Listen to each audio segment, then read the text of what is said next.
Hello, friend. I want to tell you about the Fiat Tipo car. Of course, next to it, symbolically and statistically, stands the iconic VW Golf, 2 years older and in its latest version. But its mileage is already 200,000 kilometers, and under the hood there is most often a 1.6 TDI diesel engine. If you have some technical awareness, such an engine is just before major repairs, which will cost $500 to $800. So a safer choice is the Tipo. If you add another $2,500 to the aforementioned $7,500, there is practically no shortage of offers. There are all body and engine versions to choose from, as well as richer equipment specifications, cars from private individuals with low mileage. True, for approx. $10,000 you can buy a new Tipo, but who would want a naked with the weakest engine when, for the same money, you can find a 120 horsepower petrol or an equally powerful diesel, or a car with a factory LPG installation? Contrary to appearances, the equipment specification is quite important because the lowest ones do not look good. While the exterior appearance decorated with unpainted door handles and mirrors is bearable, the awful materials inside are already at the level of Dacia Logan and Citroën C-Elise. The upholstery of the Tipo, Pop, Easy, or Street versions are almost identical. If you want nicer materials, buy the lounge version or at least the mirror version introduced later. It is also worth looking for a car from the German market, which may be better equipped. Speaking of equipment, it is not bad, but it is not good either. The Tipo has air conditioning, electrically adjustable windows and mirrors, and usually also a radio as standard. You will not find advanced safety systems on board, and automatic air conditioning can only be single zone. However, it is worth checking the car's specifications carefully to avoid disappointment. Fiat Tipo engine range. All good, with one small exception. The Fiat Tipo has quite a wide range of engines for a budget car, but with a limited power range from 95 to 120 horsepower. This is mainly why it is difficult to put it on par with traditional compacts, which often have several dozen horsepower more powerful engines, which make them more enjoyable to drive. The least dynamic version is the petrol version with 95 horsepower.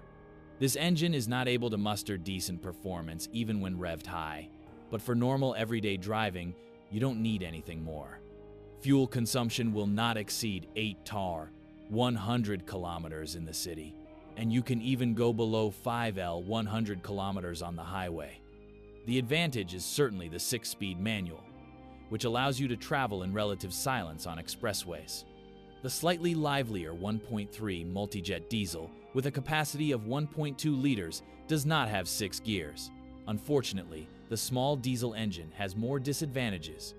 In the motorway test, it burned as much as 7.6 L 100 kilometers, which is the result of high revs at a speed of 140 horsepower, h.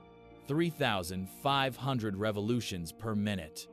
What's more, to drive relatively comfortably, you cannot go below 2,000 revolutions per minute because then the vibrations are clearly transferred to the body.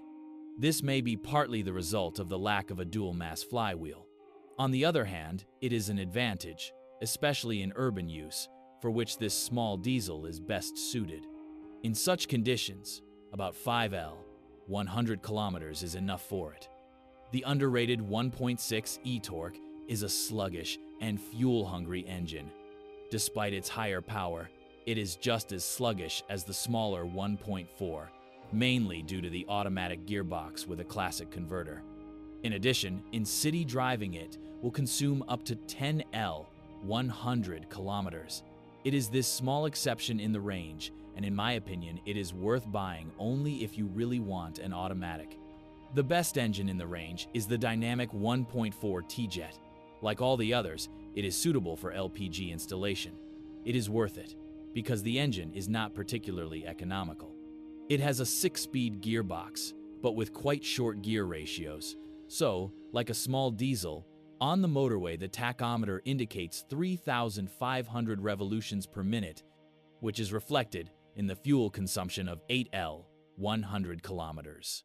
It's not bad yet, but in the city, it can use up to 9L, 100 kilometers, and it's also hard to get fuel consumption lower than 5L, 100 kilometers on the road. The last unit to discuss is the larger 1.6 multi-jet diesel. This is a design known well from older models, including the Fiat Bravo. The engine is dynamic and economical at the same time. Thanks to the use of a dual-mass flywheel, there is no problem with work culture, and 320 nanometers of torque available at 1,750 revolutions per minute allows you to drive from the bottom. What goes wrong with the Fiat Tipo? Let's start with engines that can generally be described as good, but have certain problems. For example, naturally aspirated 1.4 and 1.6 petrols can use excessive amounts of oil. Unfortunately, this results from decisions made by users who changed the oil for the first time after purchase after 30,000 kilometers. Therefore, in this respect, fleet cars are higher risk, where no one really cares about running the engine in, or even top-ups between services. The 1.4 T-Jet engine has only one drawback: a cracking exhaust manifold, which is also the turbine housing. This is an ailment that can happen, but does not have to. Fortunately, the cost of the entire turbocharger is low. This is the only major expense that may be faced by the owner of this version. In diesel engines, the injection system may fail if the fuel is not of very good quality. It is worth refueling with so-called premium to keep the engine in good condition, because it is the injectors that are the most expensive element of engine equipment. However, they can last over 200,000 kilometers if they are not dirty. The 1.6 engine has a dual-mass flywheel. The clutch prices are also not excessive.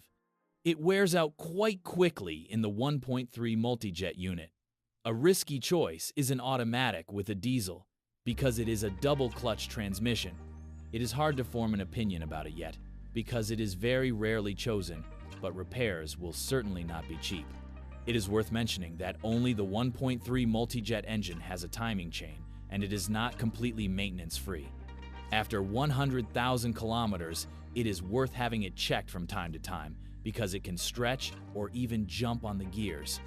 The other engines have a belt that needs to be replaced every 100 kilometers. The car's suspension is quite delicate, but it generates play only on cheap elements: bushes, connectors, steering rods. The rear axle is simple and durable. Corrosion is not yet encountered in this model. Electrical faults are minor issues that include the only manifestation of modernity in the Tipo, the Uconnect multimedia station. It is also worth mentioning that the Tipo uses R-1234YF refrigerant in the air conditioning system, i.e. the expensive one, in replacement. Is it worth buying a Fiat Tipo? While the new Fiat Tipo is an attractive proposition, but still controversial for many, a used car is a very good choice. It is one of the last next to the Alfa Romeo Giulietta, such a simple compact car on the market.